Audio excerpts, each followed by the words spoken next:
Live from Columbia, this is Sports Talk on the South Carolina Radio Network. Be a part of tonight's show. Call us at 800-956-7266 or email talkback@sportstalksc.com. Now, here are your hosts for Sports Talk, Phil Kornbluth, Kevin McCrary, and Tom Hayes. Came out with a certain focus and determination to not let us lose this game. And she played like it every minute that she was on the floor. When she wasn't on the floor, she was cheering and willing our team to a victory. All right, Dawn Staley, after the USC women racked up a very impressive win last night at home against Tennessee. It was a battle all night long, but South Carolina had a staying power late in the game, made some free throws, and they come off with the win over Tennessee last night. That puts them in great shape. They haven't clinched the SEC championship for the regular season yet, puts them in great shape to do so with two more regular season games to go, both tough ones. Mississippi State at home on Thursday night and at Kentucky on Sunday to wrap up the regular season. K-Mac was there and can fill us in on the evening and the atmosphere and the quality of play. Well, first of all, it was a great atmosphere. They had 40,000 plus in their 9 o'clock tip, and they were loud and engaged. And it was what you would expect with two top 5 caliber teams going at it, back and forth, back and forth. The Gamecocks never trailed. They had an 11-point lead in the second half, but you knew the Lady Vols were going to make that run, and they did, and made it a tight one late. But the Gamecocks made the place, and now they are very close to clinching a second straight SEC championship for Dawn Staley. They have only beat Tennessee 3 times in 47 tries. Yeah, 2 of them under Dawn Staley. So it's very remarkable what's happened. The last time they beat Tennessee in Columbia, 1980. Frank McGuire was coaching the men's team. Wow. 71-66, the final score. And USC shoots 43%. Alicia Welsh was big pro, 19 points, 14 rebounds. She scored pretty much at will inside last night. Yeah, the key point is the 9 offensive rebounds because they led, I think, directly to pretty much 18 points for South Carolina. I thought the key, though, if you want to look at a key for a player to wake up, it was Coates. Because she's had some dry spells the last 3 or 4 games. I understand the team had a prayer meeting in which she was one of the subjects, and she woke up last night and scored inside at will like she can when she's engaged, and they needed every bit of that last night. And, of course, the old ogre, the free throw shooting, almost came back to bite them when they missed those 2 front ends or 1-and-1s after they missed 2 layups late in the game. But South Carolina, but I go back to the biggest story, of course, if everybody looks at the atmosphere. If you've got a women's game, it's a 9 o'clock tip, and it's threatening weather over most of the state, and 14,000 show up. If you win, they will come. Yeah, just no doubt about it. We have got a big show for you tonight. Taj Boyd, who was going to be with us a couple of weeks ago, and we missed that connection. He'll be with us tonight here at the bottom of this hour. Talk a little football, talk about his upcoming camps. We'll hear more from Dawn Staley as well. Chip Wiles from Darlington, too. Back in a moment.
Phone number here on Sports Talk 800-956-7266. Email talkback@sportstalksc.com. On Twitter @sportstalksc. The website is sportstalksc.com.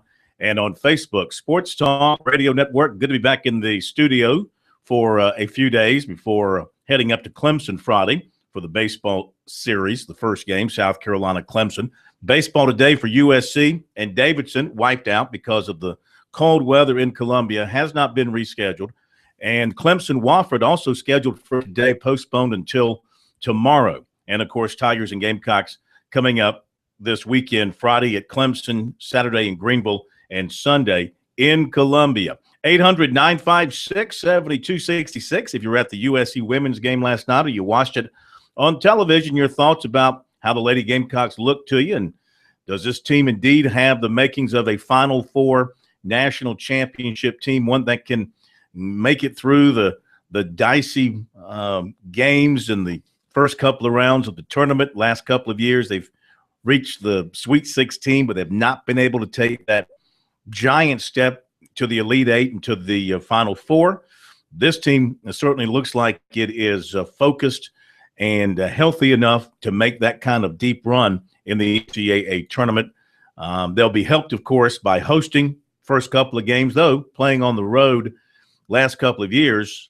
They had some success. I think they won a game, lost a game last couple of years in the NCAA tournament. So they certainly look like they are peaking at the right time. Since that loss to Connecticut, they have played very good basketball. They have won games decisively, except for last night's game, which was a close contest. Though USC led most of the way, had a double-digit lead in the second half before Tennessee made a little bit of a They run. never trail the Lady Balls. Yeah. And they still go by the Lady Balls corn. Thought you would like to know that. Yeah, that's good. The Lady That's good. Balls. That's Yes. good. That way you don't have to wonder whether it was the men's team or the women's team. Mm-hmm. I'm serious. There's sometimes when I look at stories now, I don't know if it's a men's team or a women's team, even when I read the names of the players. Yeah. I don't know if it's men or women. Alicia Welsh, okay. Tiffany, I'm not citing Mitchell. the These are very tough USC names. women, but there are some names out there, K-Mac, that you might call unisex. That goes both ways. Again, when you look at South Carolina, as long as they're But if they had the name Lady something by them, like when you Lady see Vols, and I would have Lee, no you think, oh, is this a Just female say- playing could in be. the NBA? Just I say bet you there is women. a female Courtney Lee out there. But then again, if you say number 2 South Carolina, you knew which team you're talking about. Pat Dooley. Is Pat Dooley is that a male or a female? The name Pat can go both ways. Well, that's true. That's true. Anyway, so we'll hear from Dawn coming up here in a little bit, her thoughts about the win last night over Tennessee, something to be cherished because they haven't beaten Tennessee very much in women's basketball. What else we have coming up? Taj Boyd at the bottom of the hour. And Chip Wiles from Darlington will be with us in our second hour. 800-956-7266, time and opportunity to take some phone calls here early in the program if you want to join us. A couple of notes to get to. First of all, the new class for the South Carolina Athletic Hall of Fame announced today. Terry Allen, former star running back. They have recruiting star rankings back when he was coming out of high school. Terry Allen from Clemson. He is going into the South Carolina Athletic Hall of Fame.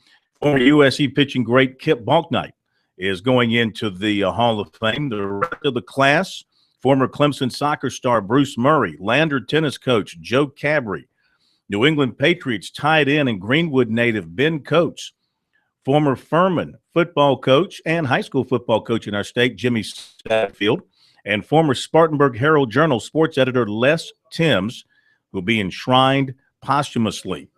7 individuals will be enshrined on May 11th at the Columbia Metropolitan Convention Center. Okay, and tickets, of course, are available. They'll have other awards being handed out that night as well. But congratulations to all who are going in.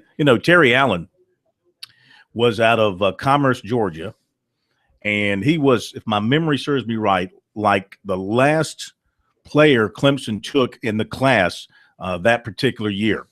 And they really were recruiting him as a defensive back at first. and he came to Clemson, and Danny Ford converted him into a running back, and he led the ACC in rushing as a rookie in 1987, about 970-something yards, went over 1,000 yards his second year, was hurt much of his junior year, and then left for the NFL, and then he spent, 10 years or so in the NFL? It's weird to think of a guy this way, but Terry Allen is, in my mind, the first running back I've seen in my lifetime who had a pretty hard knee surgery and came back and didn't lose a step. Then that's when I thought medical science had come somewhere, because I'm old enough to remember when Gale Sayers messed up his knee, everybody's head just went down. Oh, he'll never be the same. Terry Allen was tremendously athletic even after the knee surgery. That's the first thing I remember about him. All right, let's jump to our phones. As I mentioned earlier, Clemson and Wofford frozen out today in the upstate. They're going to try and play tomorrow at Doug Kingsmore, so that gives us an opportunity to welcome into the program Clemson coach Jack Leggett. And, Coach, how are you? You staying warm up there this evening? Well, I'm driving home after practice, and there's snow on the trees and snow on the sides of the road still, but field cleared up. We just had to make a decision by noontime today. We might have been able to squeeze the thing in, but it just never really got above those frosty temperatures, which is fine. But with the field this morning, it was just a winter wonderland. So hopefully we'll play tomorrow at 2 o'clock. Well, they're talking about more snow coming in tomorrow too. Inches, 6 inches your way. Yeah, I think it'll be tomorrow night. Hopefully we can squeeze it in before it gets here, and then we'll put the tarp on the field and try to preserve it for Friday. So there's a lot going on weather-wise the last month and a half, and it's been unusual. I haven't seen anything like this in all my years here. It's just been, you might get 3 or 4 days of it, but we've had probably 5 weeks of it now. Yeah. So, anyway, we're just doing the best we can with it, and just tough to get a little bit of a rhythm. We want to get in a rhythm and play as much as we can now. Now, the fact that your game's been moved back to a Wednesday, and you've got South Carolina coming up Friday, Saturday, Sunday, you lose maybe a day of preparation for them. Does that affect your thinking when you think ahead about the South Carolina series, how you're going to do things tomorrow against Wofford compared to how you might have done it if you had played today? Well, I'd rather have played today because it gives our relief pitchers another day's rest to be ready for the weekend. But just got to try to play to win tomorrow. And Wofford's 7-0. They've been playing well, and so that'll be a good challenge for us. And try not to look forward to the weekend at all past them, because that's always a bad idea. But it doesn't give it gives us a little bit less pitching preparation for the weekend as far as the relievers are concerned. If you have to dig into it tomorrow, but we got some guys that need to get out there, and we need to swing the bats, and we need to play a game. So we've got to go, and we'll look forward to playing tomorrow. Hopefully it'll work out at 2 o'clock. You got that sweep over the weekend. You didn't take it easy on the old alma mater. You took it to them in Augusta. What did you like about your guys over the weekend? Well, they're actually a good team. They've got some good pitching guys. They got some big old kids that come out on the mound with some good arms. And so their starting pitching I thought was good. We just happened to hit it right on Friday. It was clear and very cold. We got some runs. It was close for a while, and then got some runs and distanced ourselves from them. And Crownover pitched really well. Our relief pitching was really good. And then we went into Saturday's game. We played doubleheader in the first game. It was 14-inning game, so that wasn't any picnic. We had to play well to win, and had to get a big hit at the end. And we pitched really well. I thought our pitching was really solid all weekend long, and we got some big hits. And in the second ball game, through 5 innings, it was close again, and then we just started playing pretty well and got some big hits. Coach, going to hold you over. We've been on base, If we can, let me hold you over. We got a break coming up, and I want to touch with you on the South Carolina series coming up, since this will be our probably our last opportunity to talk to you before you take on the Gamecocks. Jack Leggett with us. Tigers did not play today. Going to try and play tomorrow at 2 o'clock at Doug Kingsmore. Of course, that all hinges on the weather. Clayton Schmidt set to go for the Tigers against right-hander John Caskey of Wofford. Back with Jack Leggett in just a moment.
Okay, we're back on Sports Talk, visiting with Clemson baseball coach Jack Leggett, and I know that you're 100% focused on Wofford tomorrow afternoon, but I got to ask you, looking ahead to the weekend with the South Carolina series coming up, always one of the big baseball weekends of the regular season anywhere in the country.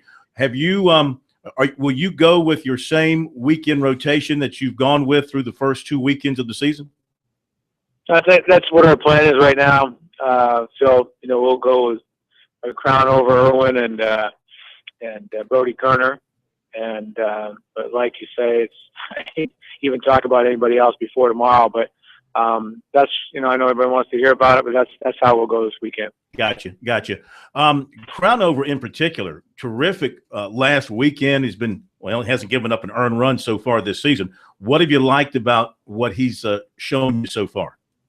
Well, he's very competitive, and he's on point with his control, and he's kind of mixes things up, and he's throws strikes, and we played pretty good behind him, and he's just got some experience. He does a good job that way. He's an experienced pitcher, and then Zach Owens really come on strong for us and pitched extremely well, I thought, this weekend, and Brody pitched well. Kerner pitched well for us too. So our starting pitching has been pretty good, and we got some guys in the bullpen. We had a couple other guys that are not, ready to use, Patrick Andrews, Clay Bates, Jake Long, 3 guys that, we counted on at the very beginning of the season, but they're not ready to pitch for us yet. So hopefully down the road they'll give us another shot in the arm. But we've got some other guys right now that we've got to rely on, and they've done a good job for us. Are you pretty much set on Drew Moyer being your closer? Is he the guy, or are you still trying to figure that out? We still got some other guys that are in the back end of the game. Drew's certainly capable of doing it. He's had some good moments for us, and I think he's got some experience. But I think it's more of a matchup thing for us sometimes to figure out what might be the best matchup at the end of the ball game. And we've got some more left-handers than we've had in the past, so we've got some guys that I think can help us and take some of the pressure off just naming one guy as a closer right now. Well, South Carolina's had your number here in the regular season series in recent years. Are you when you get past Wofford? Are you going to? I guess you can't emphasize this series any more than you ever have before, can you? It's important. It's important to everybody here. It's important to our baseball team. But the minute you start trying to overemphasize something, players don't seem to react well to it. It's important games for us. We'll be ready to play. Any injuries you're concerned about going into tomorrow and then into the weekend? No, just those 2 guys that I mentioned. We just need to get them back at some point, and hopefully before the season's ending or the middle of the season, we'll get these guys back, and they'll be able to help us a little bit. Other than that, everybody, Krieger's just still unable to play defensively for us, which really is puts us in a tough position because he's definitely got to be in the lineup offensively. But it would allow us to be a little bit more flexible and get a really good leader on the field. So that's the only major problem that I'd like to, as far as position players, that I'd like to see different than what it is right now. But he's reacted real well to what his role is, and we've got some other guys that just will fill in and do their thing. And Chase Pinder's done a good job at second base for us so far. All right, Jack, I got to jump in here for a break, and we appreciate it. We'll talk to you later in the week.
Hey, we're back on Sports Talk, South Carolina Radio Network from downtown Columbia. Phil Kornbluth, Kevin McCrary, Professor Tom Hayes. We go from a current Clemson coach in Jack Leggett to a former Tiger football star, legend. I think legend applies in the case of Taj Boyd. Let's ask Taj. Should we call you former Tiger legend, Taj Boyd? Does that fit? Too young to be. I don't know, man. I don't know if I'm that old yet, but I guess hopefully at some point that's what I'm caught up. But right now, I don't want to be remembered as that old as that guy, you know. So how about a statue? How about a statue of Taj Boyd outside Death Valley, West Zone? Huh? Yeah, what's up with you guys? How you doing today, man? We're doing great. How's the weather over there right now? It's cold. It's cold. You know, it's chilly. Cold. Good to have you with us. Before we talk X's and O's with you, let's talk about what you got coming up. You got a youth camp coming up here in the Midlands over at River Bluff. Yes, sir. It's February 28th at River Bluff. I'm looking forward to being at the, I guess, you know, that part of the state. You know, obviously I don't have too many very fond memories of it, but it's good, man. We got a good base up there, man, and it's going to be from 1 to 5, and it's going to be a good time, man. So I'm looking forward to enjoying some time up there with the kids, man. It's going to be a good deal altogether. Yeah, this is not open just to Tiger fans now. You'll take all comers when it comes to folks who want to learn football. And in particular, I guess since it's you, are you focusing on the quarterback aspects, or is this more of a general type camp? Oh, that's the thing, man. We're going to have a good amount of people there volunteering to help and things of that nature. So we'll have former players. We'll have some of the coaches in the area. Just a solid group of people. So it's still going to be a lot more fun. I have some stuff a lot more serious coming along the way. Mm-hmm. But, again, man, we're just going to get out there, man, just enjoy the time. Kids can just ask questions and just make the most of the day, man. So it's looking like the weather's going to be about 50 degrees. So that's good in a sense. And we're just going to go out there and just have a ball. That's a great place to have a camp. River Bluff has got some beautiful facilities. Cool, yeah, absolutely. Absolutely. Now, this is one in a series of camps, right? Because you've done these camps in other places? Yeah, really, I've done one in Greenville last year about this time, and I did one in Greenville a few months ago. So this is my first time coming up to the Midlands, and it's going to be good, man. Again, I was just trying to figure out, you know, what the following was like over there. Mm-hmm. And again, man, got a lot of support, got a lot of good people in the area, man, and I'm just looking forward to just spending some time with the kids. Now, you might like it so much here in the Columbia area, you might want to make it your home. I don't know, man. I'm still trying to figure out what part of the state that I'm actually going to live in at some point, man. So I guess I'll just consider it like a tour going. Are you going to make South Carolina your permanent home when you decide to settle down? Man, for sure. Yeah, absolutely, man. Again, I feel like I've grown so much, man. This state has done so much for me as a person that, I mean, I feel like it's home, man. So, again, this is just one I'm going to live for the rest of my life. Sure. I'm going to just go out on a limb here and say it's going to be somewhere in the 864 area code. That's just my prediction for you, Taj. I think that's where you're going to end up. Yeah, I think you got the most potential out of any of the areas. So. Yeah. Hey, nothing wrong with the 843, man. You got the beach, you got Charleston, you got Hilton Head. I wouldn't exclude the 843. Yeah. I'm definitely not discounting it yet, you know, so yeah. It's going to be good, man. Talking with Taj Boyd, of course, former Clemson star quarterback. Gosh, it doesn't seem like it was, been all that long that you were taking snaps for the Tigers, a year removed from that now. And what's happening with you football-wise in terms of your career? You got anything working towards getting into a camp? Oh, for sure, man. I'm actually in Florida right now training. I'll be back on Friday, man, and get a chance to get acclimated before we start the camp on Saturday. So I'm just out here working with my quarterback coach, so, man, just putting in that work. I'm feeling really, really good about, the way I've been throwing the ball lately. And I'm actually going to go get Brady Quinn in a minute and go over some more work. It's going to be a good deal, but obviously I went out to Detroit about a week and a half ago. I got some more prospects coming up in the next few weeks. So hopefully, we just hear something soon and I get signed. I mean, one of the things, if I knew I couldn't play, I wouldn't even be pursuing it at this point, But obviously I know that I'm capable, very well capable. A lot of teams know that, but now it's just all about who's going to pull the trigger. So I'm just looking forward to any situation that I'm in. You're too young to give up on the dream. You're too young. Oh, exactly, man. Yeah. Somebody was like, what are you doing? Are you coaching yet? I was like, man, give me at least 10, 15 years. Early right now. Absolutely. Well, tell me this: when you went out and trained for college, you obviously developed your own personal training regimen when you weren't with the group. Right. How has that changed now that you've been had a taste of an NFL camp and a taste of NFL action? What have you been working on that maybe you didn't work on as much in college? Well, that's the thing. I mean, it's really just a mentality. It's kind of hard to understand what to expect when you haven't been at that level yet. But, I mean, everything is just a little bit more particular. And some coaches are more critical than others. So, I mean, some coaches want a pass directly in this location. Others want it this way. So, really, I mean, you just got to be prepared for everything and just put yourself in the best situation possible. So, just being in top shape, throwing the ball confidently, understanding the scheme and the playbook. So, really, it's just more so of a complete package, man, and who's willing to take that time and develop you as a passer. So, again, it's just it's different from just the way you do things, And I think that if you can play at that level, at the college level, you can definitely play at the pro level. It's just all about the situation and the system that you're in, particularly. Taj, what were your thoughts on Deshaun Watson, the kind of season that he had, your heir apparent, who really exceeded, I think, everybody's wildest expectations? What were your thoughts observing him play his first season? I mean, the kid is just stellar, man. He's just, very humble, carries himself in a great manner, represents Clemson really well. And on the field, I mean, the kid is just a warrior. He'll battle through any injury, go out there and leave it all on the line for his teammates. And that's all you want out of your quarterback, man. You want somebody to go out there that'll fight for you, that'll go to war for you, and at the same time be a good representation and a good role model in the area. So I think he's done all that. As long as we can keep him healthy, I mean, there's some great things coming for this program. And I'm just excited to sit back and just try to enjoy and watch it a little bit. All right, give us the details again about Saturday, Taj. Is there any pre-registration or Yeah. I mean, give us the details on what the kids and their parents need to do. I mean, there's a few spots left, so we definitely get those filled up, man. It's going to be a blast. It's February 28th, 1 to 5, River Bluff High School. You can go to WyattAcademy.com. Wyatt is spelled W-Y-A-T-T, academy.com.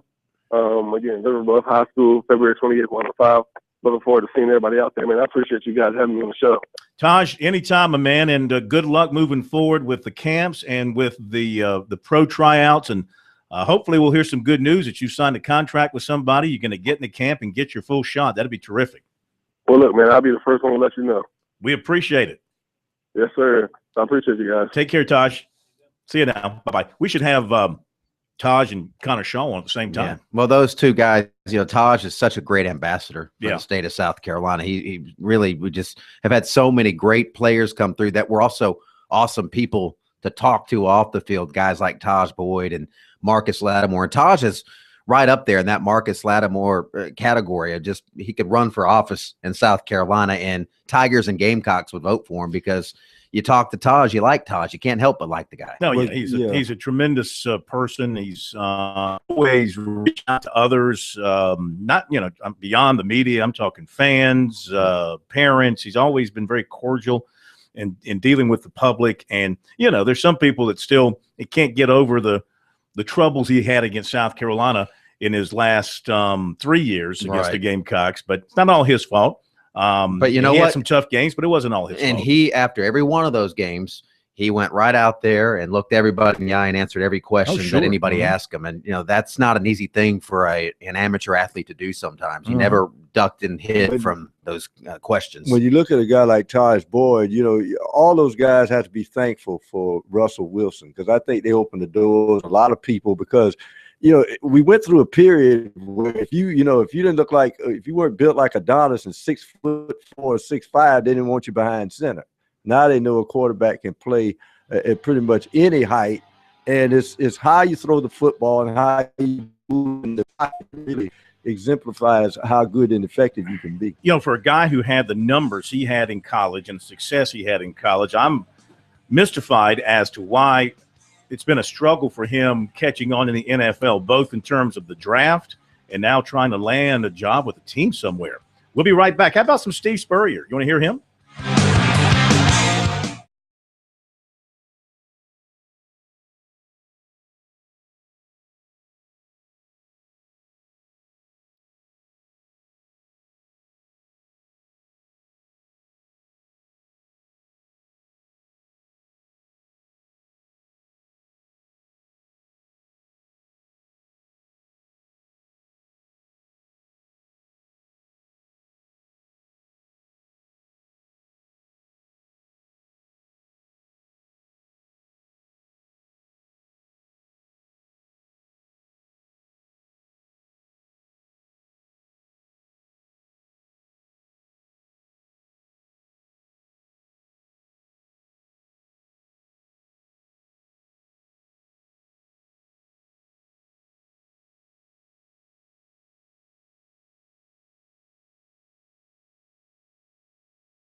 Steve Spurrier is going to be down in Florida. Might be there now. He's playing in the Pro-Am for the Honda Classic. But earlier this week, or maybe it was the end of last week, not exactly sure, he was on the Rich Eisen show on the NFL Network. Now, it wasn't there.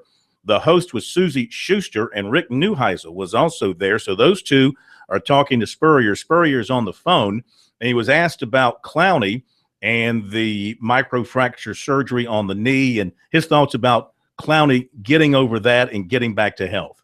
Yeah, I've heard that's a serious injury that takes time. Now, you're talking about his knee operation, correct? Yes. Okay. Sorry, in the knee, not the foot. Apologize. Yeah. It's a pretty serious surgery from all I hear, and time and rehab hopefully will bring him back full go. And I'm sure that's what all the Texans and Jadeveon and Gamecocks were all hoping that will happen. Have you spoken to him, Coach? Not recently. I think he stayed out in Texas and done his rehab. So I haven't seen many of those guys. I saw Bruce Allington. He was back for a basketball game 2 or 3 weeks ago. But I haven't seen many of our guys that took off last year. Coach, you've been on both sides of the combine. You've put players in it. You've been there as the head coach of the Washington Redskins. What do you make of all that goes on in Indianapolis? I tell you what, Ricky, I got it on the NFL channel this morning, and there are so many good-looking athletes. Gee, many Christmas. All those defensive backs running 4-4, 4-4, something like that, and receivers. And, man, it's a tough racket. I mean, it's tough just to make a team. And I hope all the college kids know all the facts. Some of them leave college a little too early, and they give up that fourth year that they could be playing college ball. But I do understand that you do risk injury, and if you got a chance to make an NFL team, go to it. So we're hoping our guys will all make it, and but there are so many good-looking athletes out there. It's tough to make a team. We saw a list of your guys, but I'm curious now. Back when you won the Heisman Trophy, what sort of tests did the NFL put you through? Fortunately, nothing. Fortunately, nothing. I don't even think they came around campus and watched you run or throw back in those days. They just got your old film and watched it. And sometimes they'd come around and interview you, but that was about the size of it. When you were with the Redskins, what was your favorite question to ask those kids in those 15-minute interviews? Well, we'd have our staff there. I think one of the favorite questions is, which team would you like, if you had your choice, which team would you like to be drafted by? Of course, they'd all say your team, of course. But that's an IQ test right there, huh? Yeah. I don't know. I didn't get as deep in it as probably a lot of the coaches do. South Carolina, you guys have been on a run this year, not up to the standards that you created over the last several years. What's going to get you back to that 11-win plateau? Yeah, I tell you what, Ricky, it was a little bit of a disappointing year, but I got to give our players credit, our coaches credit. We did manage to win 3 of our last 4 games. We had a winning record and won the bowl game. Right. There's only actually 3 teams from the Power 5 conference that won 4 straight bowl games. We're one of them, along with Michigan State and Texas A&M. So that's sort of neat. Gosh, we beat Florida and Georgia in the same year. That doesn't happen very often. But we lost some close ones, and our defense wasn't as good as it's been. And offensively, at the end of the games, we didn't stay on the field to win the game the way we needed to a few times. So it was a 7-6 year, but really proud of the guys for winning that last one. As you know, that when you win your last one, that'll last 7 or 8 months till you play again. But hopefully we'll be a lot stronger team this year. The old ball coach, Steve Spurrier, South Carolina head coach, joins us on the Rich Eisen Show. I'm Susie Schuster, in for Rich Eisen, as well as Rick Neuheisel. A lot of guys for South Carolina there at the Combine. I think that you were heralded mostly by A.J. Cann. How did you respond, and how did you think he did out there? How did I think A.J. did? Yeah. Well, I heard he did well. I wasn't glued to the TV set, but we've got a reporter up there that quoted a lot of the guys during the week. But A.J.'s probably he or Mike Davis, I guess, would be our highest picks. Only time will tell. But A.J.'s a good, sharp, smart young man that I think certainly is going to make a team and play well. Coach, one thing that Rick Neuheisel and I've been discussing a lot of is that role as a college coach of you're their father, their priest, their counselor. You play so many roles. How do you talk to these kids about getting ready? What do you think is the greatest challenge, and how do you advise them? Well, actually, Susie, we try to advise them on doing their best while they're here. That's what I try to do. We want them to be the very best student athlete while they're here at your university. And then when they elect to go pro, they pick their own agents. They go to the training facility, wherever, and pretty much live us. All right, Steve Spurrier from the NFL Network.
We'll get to your calls in the next hour. 800-956-7266 is how you can dial us up.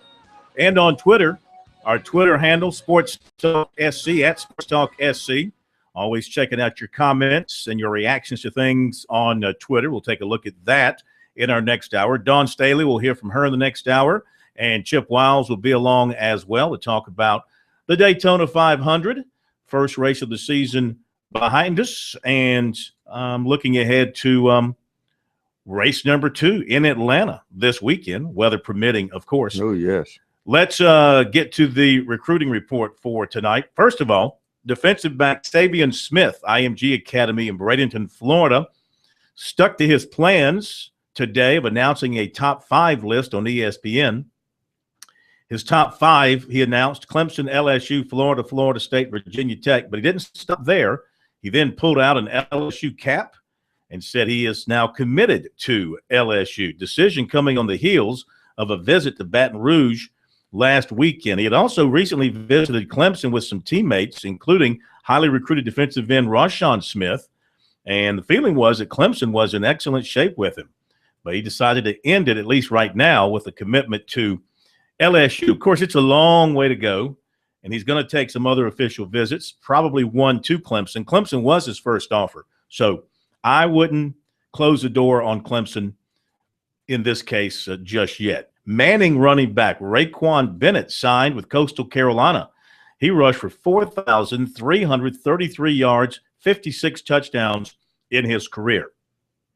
Defensive lineman Derek Brown, Buford, Georgia, has a top 8 schools right now. These are in order: Georgia, Auburn, Alabama, Tennessee, South Carolina, Ole Miss, Mississippi State, and LSU. On Friday, defensive back Troy Pride from Greer committed to Virginia Tech. He also visited Georgia on Saturday after committing to Virginia Tech, and he was offered today by Marshall. So he is a Virginia Tech commitment. That's 2 in the state that Virginia Tech has gotten so far in the 2016 class. And, we've had quite a number of players in our state in the 2016 class to go ahead and commit to schools out of state. Not all of these are players that South Carolina and Clemson have been pushing real hard, but most of them have been recruited in some form or fashion by USC and Clemson. But right now they're opting to leave the state. So that is something that South Carolina and Clemson coaches, of course, have got to put a stopping to. Can't have that. You're going to lose some player or players that you would like to have at some point in time. Maybe that's their ploy. See, I'm here. You don't want me. I committed. Oh, now you're coming to see me. So maybe that's made it play. Now, just show me how much you love me. Or maybe not. All right, that'll do it. Recruiting-wise, check it out online at our website, sportstalksc.com, on Twitter, #STRecruiting. Top of the hour break. We'll be back.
Live from Columbia, this is Sports Talk on the South Carolina Radio Network. Be a part of tonight's show. Call us at 800-956-7266 or email talkback@sportstalksc.com.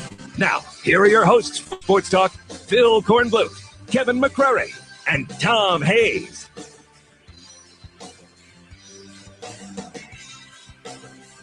Okay, we're back at Sports Talk, South Carolina Radio Network. Good to have you with us. Hope you're staying warm wherever you happen to be around the state of South Carolina tonight. I suggest if you're cold, just come into our office. You'll warm up in a hurry. We have a pretty steamy office. When it's cold outside, they turn the heat up in this building pretty good, and it will take the frost right off of you. So we're going to invite everybody into the office. And you can warm up here with us. Just bring some. Just bring plenty of money and some lotion. And some lotion because your skin will dry out. 800-956-7266 is our phone number. Email talkback@sportstalksc.com. Of course, South Carolina and Alabama, we haven't had a chance to touch on this. They're tipping off right now. Well, it's 3-0. I think South Carolina opened with a 3. They have tipped off then. All right, they're playing in Tuscaloosa.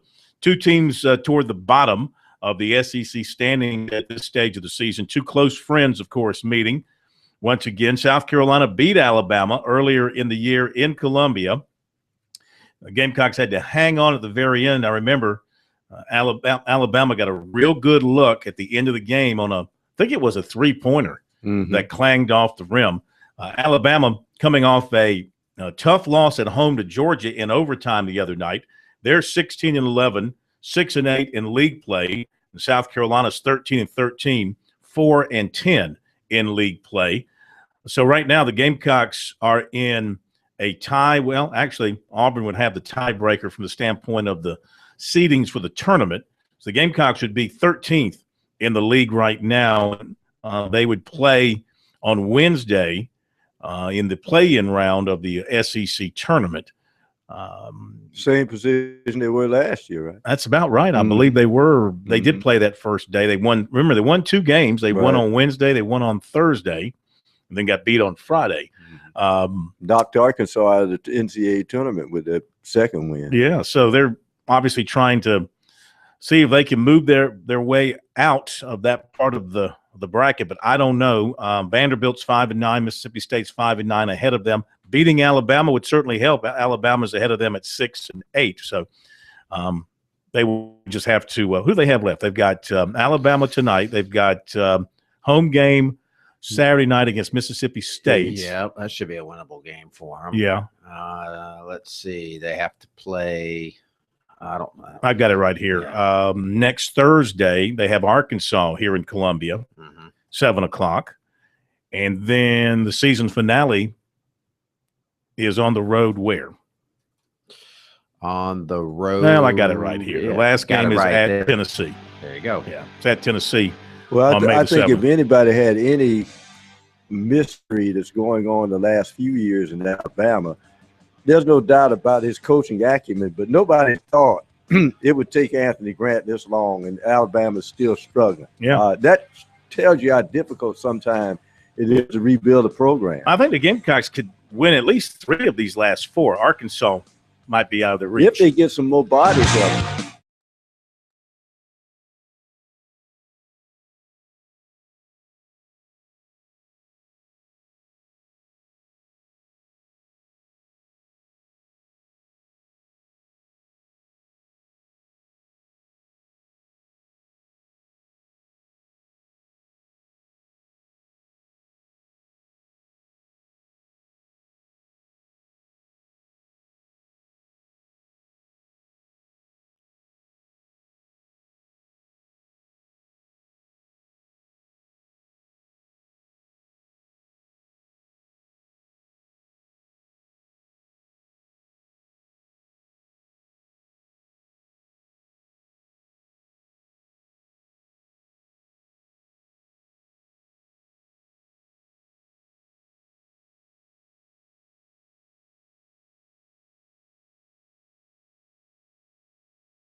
All right, in Tuscaloosa, USC is leading Alabama 10-8, though the Gamecocks haven't scored in 2 minutes and 30, make that 2 minutes and 44 seconds. And already Michael Carrera has 2 fouls. He had 2 fouls before the first media timeout. So as K-Mac pointed out, it's 2 games in a row, a key player in early foul difficulty for the Gamecocks. Ty Johnson leads USC with 6. The Gamecocks only 3 of 10 from the floor. He's got 2 of those shots, 3%, while Alabama's 3 of 6.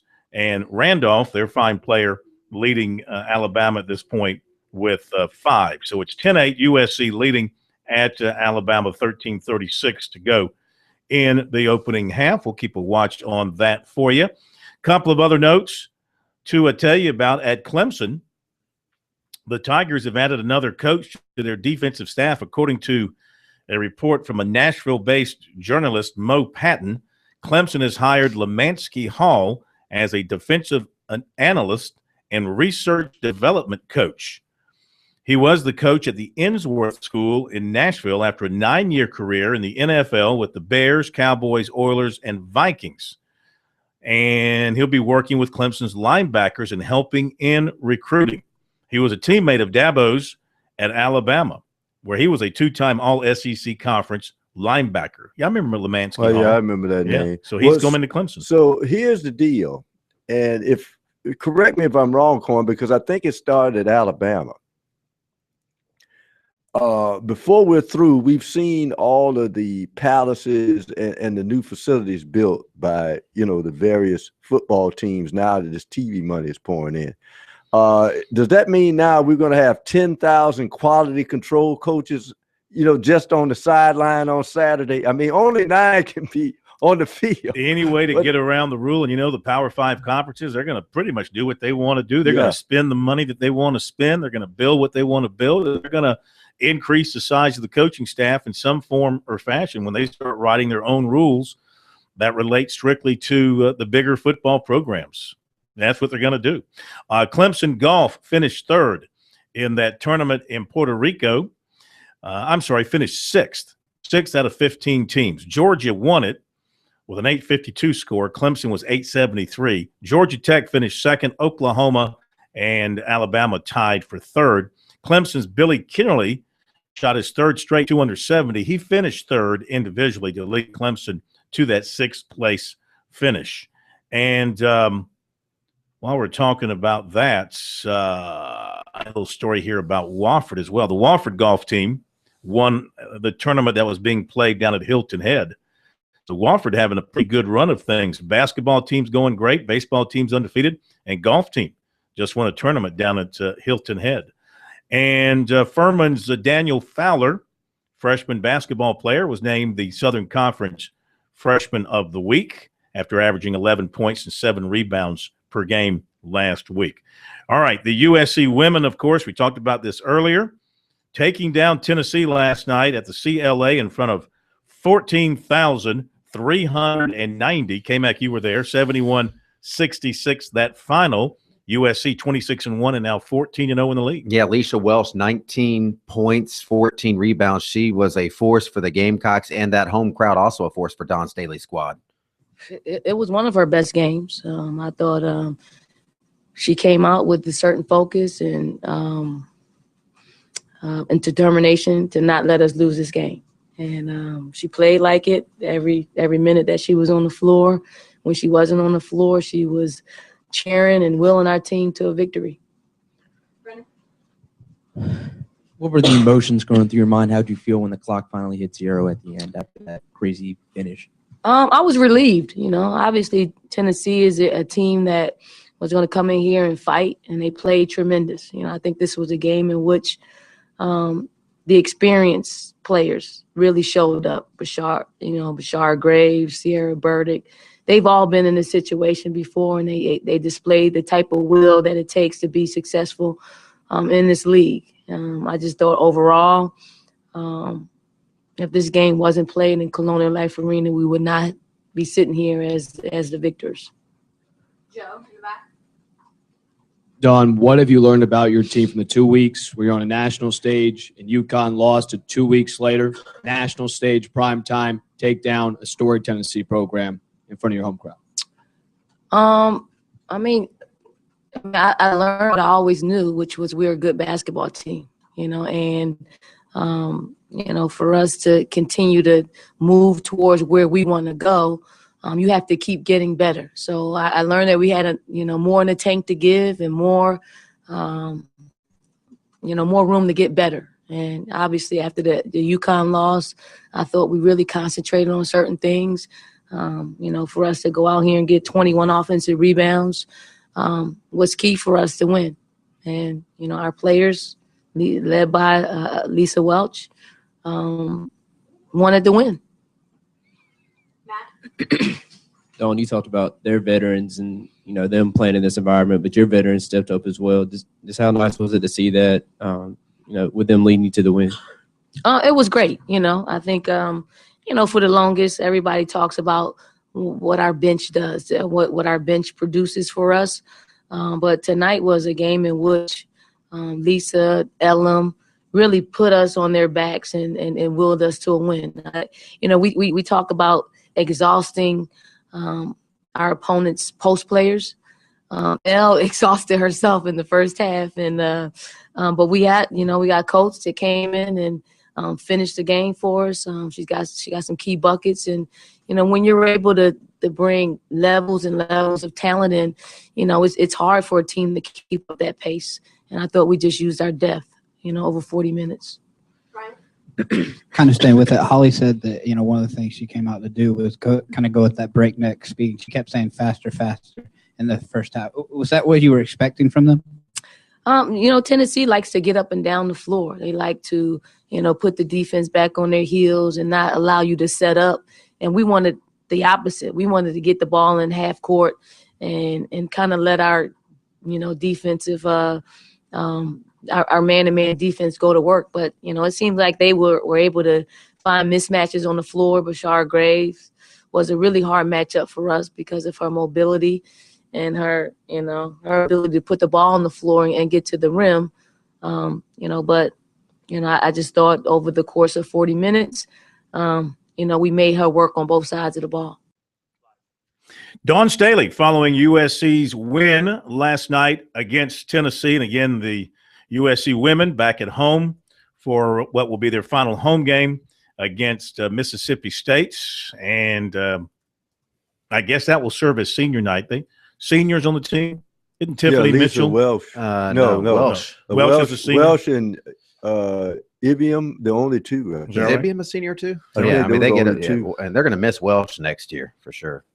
And Ibiam, she's a terrific rebounder. And but you know what? This team is certainly built for a long run. The beautiful thing right now about women's basketball is that you can pretty much count on your players being with you for all 4 years, barring injury or academics or something else. Mm-hmm. They're not leaving early for the pros, at least not right now. So, you can count on Coach. You can count on Wilson. You can count on these other young players that she has recruited who are still coming into the program, lined up to come in. They are built for the long run success. Well, the interesting thing is you like to see Tina Roy is a streaky shooter coming off the bench. If she hitting the three, that's when South Carolina can blow your doors off. I think the other key is down the stretch, and I think probably something they're working on right now is Asia Wilson is getting very comfortable in the intermediate range and occasionally can hit a three. If you can go with a high and low post with her at 6'5", making the entry pass in the coach, that would be difficult for anybody to stop. And it'll be interesting to see if at all, especially when they get to the postseason, how much they utilize that. All right, in Tuscaloosa, USC continues to lead 14-10, despite shooting just 31%, 5 of 16 from the floor. This is typical of South Carolina. They can't shoot, but they get so many more shot attempts than their opponent. That helps them stay in a ball game. They're up 14-11.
Yeah, talking about the Gamecocks, I mean, this has got to be what drives Frank Martin crazy.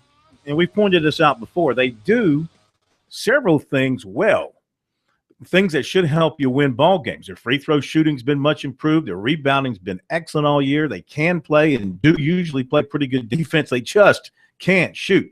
Only 4 times in SEC games to this point have they shot at least 40% in a game. But here's the thing. You go back and you look at it. They played Texas A&M at home this past Saturday, got beat by 10.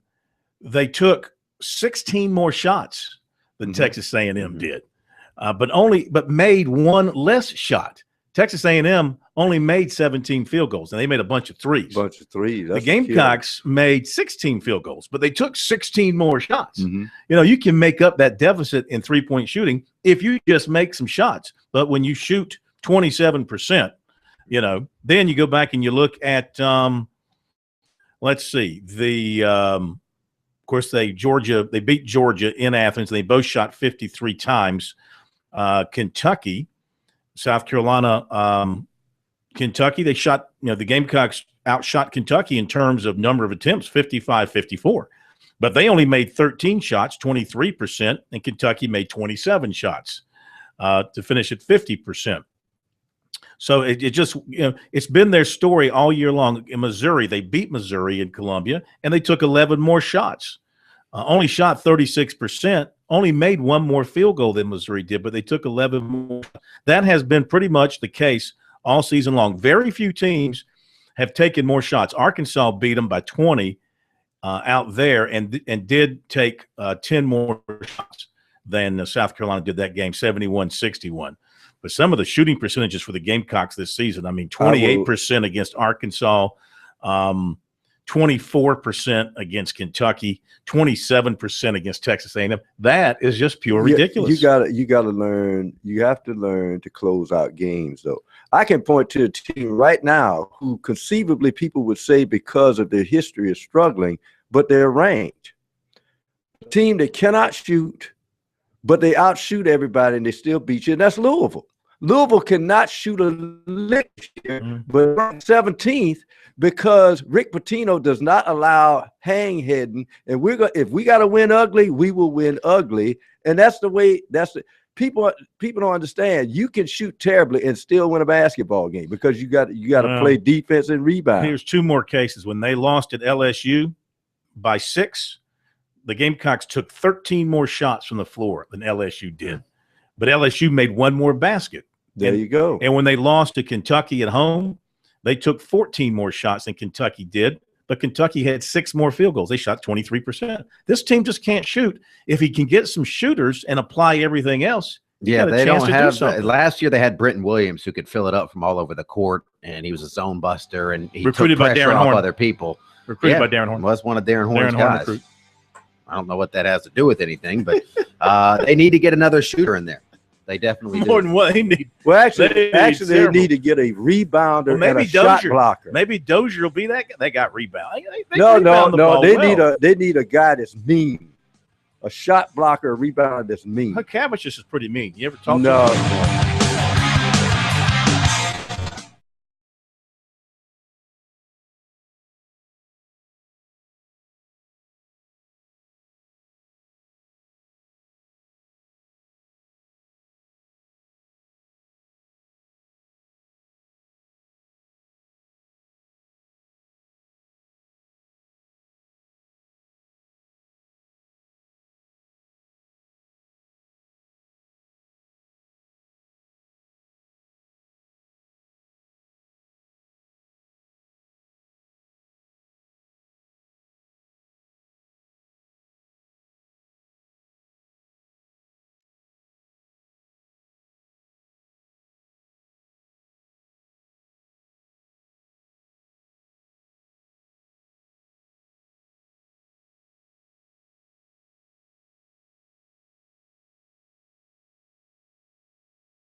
Okay, in Tuscaloosa, South Carolina leading Alabama 16-15, 5:44 to play in the first half.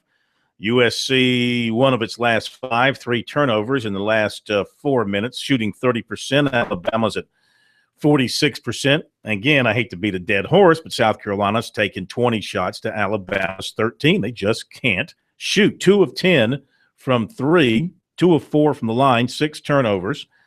They are out rebounding Bama, doubled them up 16-8. So they do the job on the boards and play good defense. They can make some free throws, just can't shoot a lick. 18-15 now as Hakafishis, who is nasty, gets a layup down. 18-15. When he wants to be, which is not often. All right, let's talk about NASCAR and Daytona from Sunday. It was a really good race. We welcome in the president of Darlington Raceway, Chip Wiles, to Sports Talk. He was down in Daytona, got a bird's eye view of what went down on Sunday and leading up to the race. Chip, good to have you with us. And I thought it was a heck of a race. I mean, first of all, it went into overtime, but those 20 laps or so, don't know exactly how many there were, when those cars were lined up 3 by 3 and going through those turns, and they were like racing in formation. You're holding your breath there, expecting the big one. It didn't happen right then, but that was some pretty edgy racing going on there. It was, and I thought that those guys were very patient for the 3 quarters of the race, the first 3 quarters, and then when it was go time, they went 3 wide for 20-plus laps and didn't wreck. So certainly exciting for the fans, both in the stands and on TV. Great weekend down there. So we had a record crowds on the front stretch and the new section, the Daytona Rising section, and I just thought it was a great kickoff to the season. We talked about it all winter, the momentum that we gained in 2014, and you could feel that energy throughout the week in the garage and with the folks in the industry, that we were all excited to be back together and looking for really great things out of this season. Well, you had good racing, and of course you had a fair amount of controversy. You had the Denny Hamlin and Danica Patrick saga play out a couple of times, but that was, it made for really good television watching their argument. And then, of course, NASCAR.com had the audio of their conversation. I'm not making a Saturday Night Live joke here. This was the true audio between the two, and it was really funny listening to those two. To me, did you see it, Chip? I did. I was there, and I saw it. It's the same thing that during the Unlimited, Kevin Harvick and Joey Logano got into it over. You don't push people on the right side of their bumper going into the corner, even at a super speedway. Just the way these cars are set up and aerodynamically, it just doesn't work. It immediately wants to make the car turn around. So we saw it in the first Saturday race, the Unlimited, and then he did it to her twice, and once in practice and then once during the duel. So I think she has a valid argument. I don't think if it was anybody else, they would have had the same reaction, right? I think they would have all been upset. The cars just don't react when you push on their right rear going into the corner. It just doesn't work. Did you see the video of the conversation between Patrick and Hamlin? I did. I did it. In fact, my motorhome was right across from both of theirs in the DO lot. So I opened up my shades after the race to see if they were going to have a conversation that evening, and they didn't. But by noon the next day, they were both out there cutting up with each other. The heat of the moment. But kudos to Danica. You're not going to let people push you around, and I think she's making a name for herself by saying, "Listen, I might be a girl, but I'm a race car driver, a very good race car driver, and I'm going to get in your face just like any other competitor if I don't like the way you're racing me." And I applaud her for that. Yeah, it was great give and take. And what was funny to me towards the end of the video, you see Denny and Danica exchanging words with one another. And out of the back, Tony Stewart starts walking up. And Denny goes, "Tony, I didn't touch her. I didn't touch," sort of like the father walking up to protect his daughter. And Denny sees him coming. "Tony, I never touched her. I never touched her, I swear." And Tony was back there laughing, watching this whole thing play out. All right, now the Busch brothers, certainly unfortunate what happened to Kyle. Kurt's got some major problems. What's the latest on both in terms of seeing one in a race car anytime soon? Well, I can't speak to Kurt. He has the road to recovery plan that NASCAR's putting together for him, and hopefully he'll go through and do the things that are required for him to get back in the race car. But as for Kyle, sounds like they got him back to North Carolina today. They stabilized him, and it sounds like he's got some time ahead of him to get back into a race car. But glad to see he's out of the hospital, at least there, and moved to a facility in North Carolina where he can get the same kind of care and start his road back. It's the same kind of injury that Tony Stewart had. I don't think is as severe, but when you break your leg, It's tough. Yeah. So, our thoughts and prayers are with those guys. He's a racer. He wants to get back to the race car as soon as possible. The great thing is we got great doctors in Charlotte who are going to make sure that he doesn't do it too soon and he does all the right things. So when he comes back, he'll be just as strong, if not stronger. And, of course, let's talk about Joey Logano, the winner of the Daytona 500. His star continues to rise. And, he strikes me as a goofy teenager, though I know he's older than that. But his talent really, came through in the clutch in the waning laps of that race on Sunday. He showed a lot of nerve and a lot of grit holding off those guys behind him. Absolutely. I mean, he's one of those guys we all knew was very talented. I think they certainly rushed him to Cup too early at Joe Gibbs Racing, but he's had a second chance with Team Penske and certainly is making the most of it. And you know what? It's good to see new champions for the Daytona 500. Well, we all like to start the season with Dale Jr. and Victory Lane, sure, but that's good for everybody. But I thought Joey did a great job, especially knowing that both the 2 cars, Team 8 and the 21, who for all intents and purposes was a Penske car, both low motors. So he had to run the last quarter of that race with that in the back of his mind. Hey, the other 2 Penske cars have had engine failures. What, when am I going to go down? And I also thought that he did a nice job on that last lap holding off the 88 and the 4. If they didn't throw the caution fill, I think it would have been a more interesting finish, knowing that the 88 and the 4 were kind of lined up together and we're going to make a run to try to get by Joey Logano in the 22 car. But nonetheless, I thought it was a fantastic start to the season. I said it all week. We all needed the Daytona 500 to be a good race, to be a very competitive race. And I certainly think it delivered. So now we're off to Atlanta, a fast 1.5 mile racetrack, and the season gets going. I can't believe that we're finally through Daytona, and now we can start talking about some of these other tracks. Absolutely. One more note for you to comment on. They announced it this afternoon. Joe Gibbs Racing, David Reagan will serve as the driver of the 18 car moving forward while Busch is out. Yeah, David Reagan's a series veteran. He had an opportunity at Roush Fenway back in, it was 5 or 6 years ago, and it just didn't work out for a number of reasons. But he's made a home for himself at Front Row Motorsports and has, in fact, won a race there. So I think it's a good pick. I think he's certainly going to be consistent. He has an opportunity to win races, and maybe this will be a resurgence in his career where he'll, strike the eye of one of these big car owners that has a lot of money. And kudos to them. I think at the end of the day, they need somebody who's going to be consistent in that 18 car, that has some experience at these racetracks. They can just plug and play him, and I think that's the right choice. So glad to see David get another opportunity with one of these big teams. And pretty confident he'll make the most of it. All right, let's tell everybody tickets are for sale for the. They went on sale last Wednesday, and they're going fast. I'm not trying to be a salesman, but at the end of the day, just got to be honest with all our listeners that we're seeing a huge spike in tickets this year because we're going back to Labor Day weekend. So DarlingtonRaceway.com, go online today, get your tickets for Labor Day weekend. It's going to be one you can't miss. Sounds good, my friend. Have a great week. Atlanta coming up this weekend, and we'll talk to you next Tuesday. Sounds good. Thanks, Phil. Have a good night. Thank you, Chip. Chip Wiles, president of Darlington. Yeah, Southern 500, Bojangles Southern 500, Labor Day weekend back where it belongs. Football racing together again in South Carolina. We'll be back.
All right, they've gone to the half in Tuscaloosa, 22-20. They've proven nothing. After 20 minutes, 22-22, South Carolina, Alabama locked up. Levi Randolph having a big game for Bama. It's kind of a big game. 10 points, 4 out of 7 from the floor. South Carolina led by Ty Johnson. He had early 6, but hasn't scored since. Hakavicius has 6 as well. Thornwell with 4. Carrera got the 2 early fouls, 4 points. Stroman did play in the first half, did not score, had 1 assist. So they've got him back in action. Steele played a little bit. Notice has played a little bit. Notice has scored 2 points. Mackey's played a little bit. Gamecocks are shooting 36%, Bama 47. USC 9 of 25, Bama 9 of 19. Bama 3 of 8 from 3, USC 2 of 12. Not many free throws, 2 of 4 for USC, 1 of 4 for Bama, each with 9 turnovers. USC winning the rebounding battle 18-11. Gamecocks with 13 second chance points to 2 for Alabama, each with 10 points in the paints. So there you go. Kind of a typical story for South Carolina, getting plenty of opportunities, but for the most part can't cash them in. All right. Wanted to pass on a couple of other notes. In baseball this afternoon, Presbyterian played at Georgia and lost 3-0. PC falls to 6-3. Georgia improves to 6-1. The field for the 2016 baseball at the beach has been finalized. It will be, of course, the host Coastal Carolina, joined by Maryland, Ohio State, Duke, Marshall, and Liberty. So, Maryland's a resurgent baseball team. That guy has done a whale of a job up there. That used to be one of the biggest jokes in college baseball. Duke's pretty good. Ohio State's a tournament team. Liberty is a very good team with Jim Toman. Don't know much about Marshall baseball. Be very good once again next year. Charleston Southern's announced its football schedule for 2015. They've got 2 Thursday night games beginning on September 3rd at home against North Greenville. Jamie Chadwell will take on his former team, North Greenville. They'll play at Troy September 12th, then back on home on a Thursday night to play East Tennessee. Then they go to the Citadel September 26th. That East Tennessee game is on September 17th. Citadel September 26th. October 10th, home to Monmouth. October 17th at Presbyterian. The next week at Gardner-Webb. October 31st, home to Coastal Carolina. November 7th at Kennesaw. November 14th, homecoming against Liberty. And then Coastal's traditional season-ending closer at Alabama on November 21st. I'm still trying to figure out how Georgia got that game in with all that cold. My only feeling is Georgia with their refurbished new baseball facility with the new luxury boxes. They just wanted to open that thing that day. Furman will kick off spring football practice tomorrow. First practice scheduled for 6:50 at Paladin Stadium. They'll have their spring practice blue-white scrimmage on March 28th at 7 o'clock. They're expecting about 79 players to take part in the drills. USC's equestrian team remains ranked number 2 in the country for the second straight week. They are the highest-ranked equestrian team in the SEC, ahead of Georgia, number 3, Auburn 4, Texas A&M, and 5. I tell you, you go out there, watch them. There's no horsing around. Who's number 1? This release doesn't say.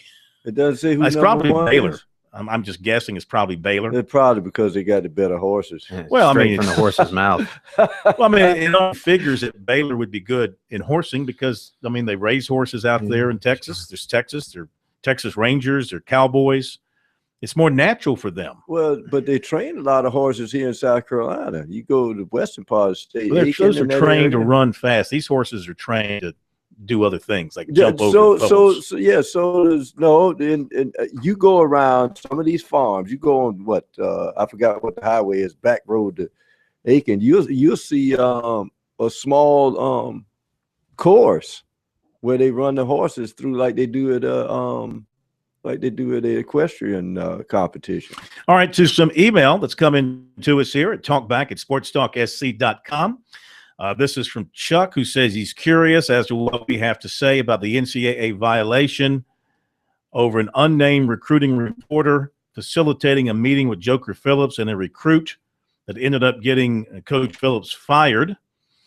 Now, this writer names a reporter, who says he has it on good authority. This reporter and Phillips have a relationship dating back to when Phillips was at Kentucky.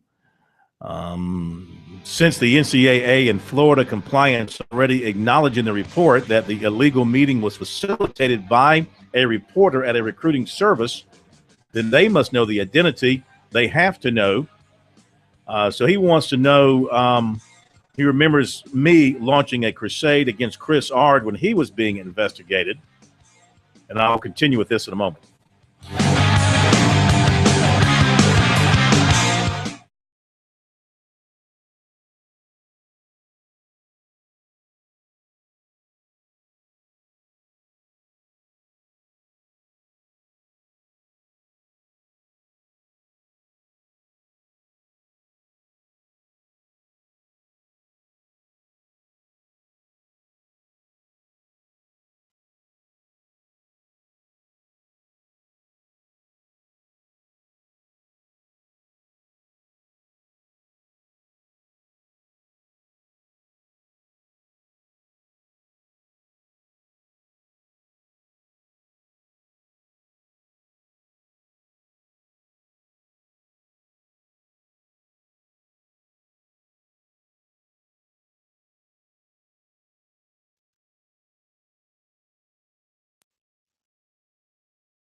Anyway, just to finish up with this email from Chuck, he says, I remember you're launching a crusade against Chris Ard when he was being investigated. And anyway, he wants to know what kind of repercussion this reporter might face.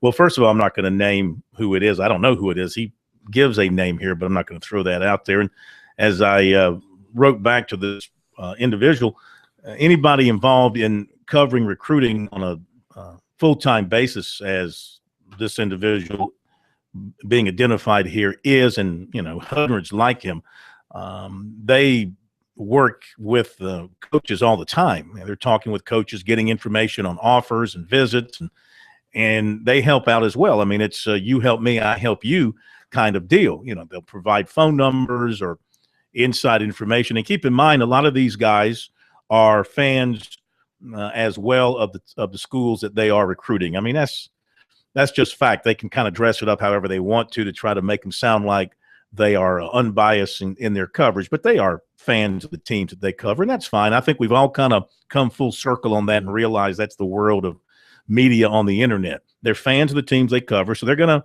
do what they can to help their school get an advantage in recruiting. Now, there are lines that you don't cross, and in this case, obviously, this person caught up in this deal with Coach with Joker Phillips across the line and helped to get him in some trouble and cost him a job, as it turns out, because he got fired at Florida because of it. So I don't know if anything. I don't know if anything else is going to happen to the reporter in question here. I do remember when Chris Ard was being investigated by Clemson, and we talked about that here on the program. But he was cleared of any wrongdoing, as I recall.